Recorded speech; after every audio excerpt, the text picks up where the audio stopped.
programang ito ay rated SPG. Striktong patnubay at gabay ng magulang ang kailangan. Maaaring may masiselang tema, lengguwahe, karahasan, sexual, horror o droga na hindi angkop sa mga bata. Kung mainit na kape yung hawak niya tapos tumapon sa kanya, she could have suffered third-degree burns. Narito na nga ang ating pakabangan bukas sa Abot Kamay na Pangarap.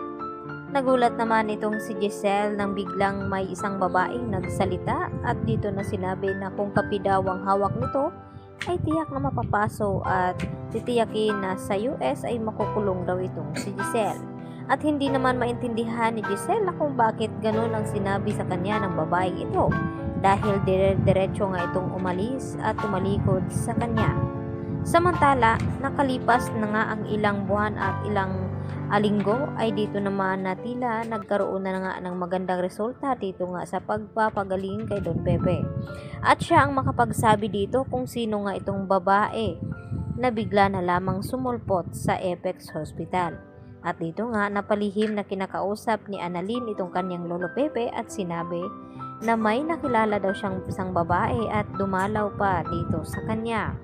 At alam naman ni Don Pepe kung sino na iyon dahil yun nga ang sinasabi noon ni Don Pepe kay Giselle na pagkatapos maayos itong buhay ni RJ ay isusunod naman ni Don Pepe na ayusin itong buhay ni Giselle at tinanong nga niya noon itong si Don Pepe na kung ano daw ang ibig sabihin nito at hindi nga na tuloy-tuloy ang sinasabi dito ni Don Pepe sa kanya dahil isusurpresa nga daw noon ni Don Pepe itong si Giselle. Sa inakala ni Giselle na matagal na panahon na wala na nga itong kanyang anak.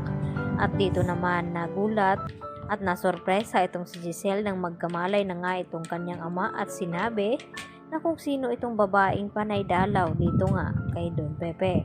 At dito na ipinaliwanag ni Don Pepe sa kanila na ang babaeng ito ay ito pala ang anak ni Giselle na si Justin na makikilala nga dito nila Annalyn at RJ at lalong-lalo na itong si Zoe.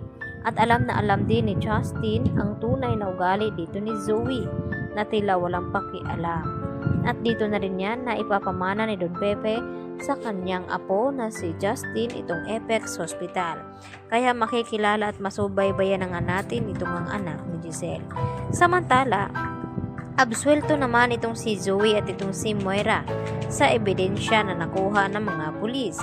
Dahil napatunayan nga ngayon ni RJ na wala daw kinalaman itong si Zoe sa nangyari nga dito kay Don Pepe dahil nagpapaawa nga ito dito kay RJ. Nang makita nga dito nila Giselle at RJ ang sapatos nakapariho dito sa nakuhang ebidensya ng mga pulis. At mariin na itinatanggi nga dito ni Zoe na wala daw siyang kinalaman ito. Dahil nagpunta daw siya ng gabing iyon kaya hindi niya namalayan na nahulog itong disenyo ng kanyang sapatos. At hindi ibig sabihin na iyon na siya na nga ang kasabwat ng mga kriminal at hindi daw niya kayang saktan ang kanyang lolo Pepe. At alam naman niya sa kanyang sarili na nagsisinungaling lamang itong si Zoe. At hindi naman siya titigilan ngayon ni Don Pepe hanggang hindi magsasalita itong si Zoe. At ganun na lamang kagulat itong si Moira nang walang mapatunayang ebidensya itong sina Giselle at RJ dahil kinumpirma na nga nila dito sa kapulisan at nangako naman itong pulis na ito na mabibigyan pa rin nila ng hustisya itong si Don Pepe dahil dito sa kasamahan ni Balahadja na mapahanggang ngayon ay hindi pa nila nauhuli. Yan ang ating pakabangan bukas sa Abot Kamay na Pangarap.